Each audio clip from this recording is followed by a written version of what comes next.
You hear different settlement amounts thrown around. I'm sure you've heard your uncle say he got $1,000 for a car wreck. You see these billboards that say people got millions of dollars for car wrecks. Today, I want to talk about kind of generally how different cases break down.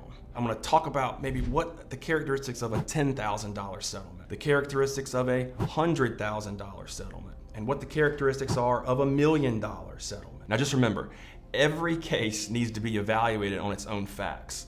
I'm just doing this today to kind of put a general bucket around what this kind of case looks like, what the $100,000 case looks like, and what the $1 million case looks like.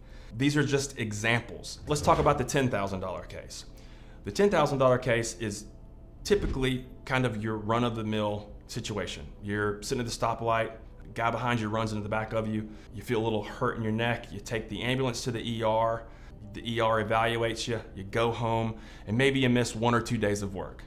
You don't have any follow-up care, you don't go to physical therapy, you don't even follow up with your primary care physician. You just have maybe about $3,000 to $4,000 in medical bills, and you have a little bit of inconvenience of lost wages for the next day, but it's typically the situation is confined to a small little box of inconvenience. In that situation, that's kind of what a $10,000 case looks like. That case could look a little bit better if you had more treatment, or a little bit worse if you had less treatment, if there were different facts kind of plugged into there. But typically that $10,000 case looks like that, right? It's kind of more of an inconvenience box. Now, the middle box, the $100,000 box, this involves a whole lot more stuff. If you take the same set of facts, you're sitting at this stoplight and the guy behind you run into you at 35 miles an hour, crushes your car, and you have a herniated disc, or you tear a labrum in your shoulder. This requires surgery and long hours of physical therapy. At the end of this situation, you're probably basically 100% better, right? Or maybe you're 92% better with a little hitch in your giddy up, so to speak, right? But you don't have this like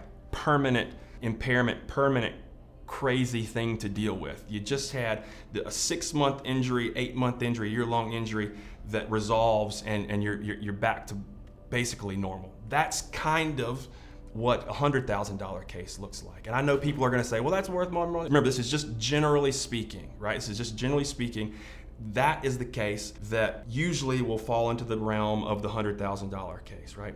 Now, the difference is, what do the facts look like of a $1 million case? And if you think about how these things have gone, the first 2 steps, the third step is substantially different. This is one of those cases where nobody sitting on the couch wants to be in this box. You don't want the $1 million settlement. This looks like somebody crosses the center line, hits you head on. This is something that requires surgery, that you have to maybe have internal damages, or internal injuries. You have to get part of your lower intestine removed. Maybe you have a permanent impairment to your right arm will never be the same. Maybe you lost a limb. This is the box that is catastrophically different than these 2 cases. Now, each of these boxes, right, there are other external factors that can make this case turn into $10 million case. The $100,000 case with these injuries, it also could be substantially higher. Generally in these buckets, this is what these individual buckets look like, or these individual settlements look like. And so when you're going down the interstate and you see this billboard on the side of the road, right, and it shows you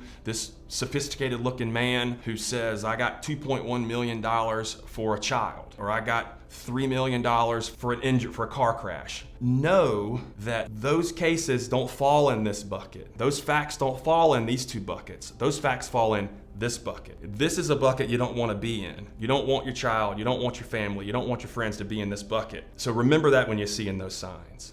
So hopefully that was helpful to kind of break down and see what each type of settlement looks like. So if you're ever in a crash, even if it's the smaller crash, right? Even if it's the inconvenience crash and you don't want to handle that part on your own, give us a call, give a lawyer a call. It's always free to talk to us. It's always free to talk to any lawyer that does this stuff all the time. If you're in this middle bucket, you certainly want to call a lawyer. If not me, someone. And if you're in this bigger bucket, you definitely don't want to be navigating that on your own.